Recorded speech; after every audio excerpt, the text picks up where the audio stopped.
Des spécialistes du monde entier réunis cette semaine dans notre île pour partager leurs différentes expériences sur la problématique de la crise requin. De ces échanges pourraient émerger des solutions pour un plus large accès à la mer chez nous. Quelles solutions maintenant pour réduire le risque d'attaque de requins ? Des experts du monde entier sont réunis cette semaine à La Réunion pour échanger leur expérience. L'occasion de découvrir les dernières recherches en la matière avec, pour notre île, l'espoir de pouvoir autoriser un plus large accès à la mer. Reportage Jean-Marc Collienne et Marianne Chrassati. Dans l'hémicycle de la région, c'est d'abord l'accent australien qu'on entend cet après-midi. Cet expert explique notamment comment le gouvernement de Nouvelle-Galles du Sud utilise massivement les drones pour sécuriser les zones de surf.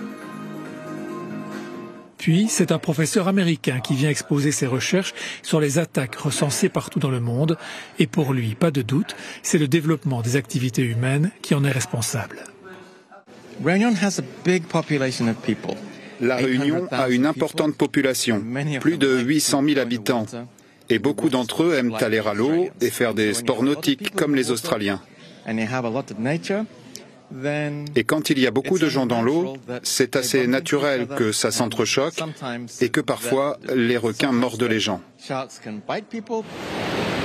Ces activités nautiques ont été strictement limitées ces dernières années à La Réunion. Mais l'objectif des organisateurs est clair, trouver des solutions pour rendre au plus vite la mer aux Réunionnais. Nous recherchons réellement à sortir de l'arrêté d'interdiction. Donc ce sont des outils qui vont nous permettre de réouvrir, de réapproprier la mer. Donc l'objectif pour nous, c'est d'aller chercher toutes les ressources, tous les outils.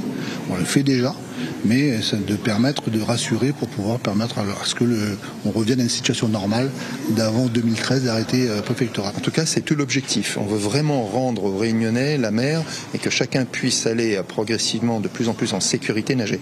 Mais ce qui est certain, c'est un milieu sauvage, avec des espèces sauvages qui circulent librement.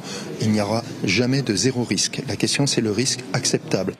Le grand public, lui, pourra assister aux conclusions de ce symposium vendredi au Récif à Saint-Gilles. Il suffit de s'inscrire sur la page Facebook du Centre Sécurité Requin.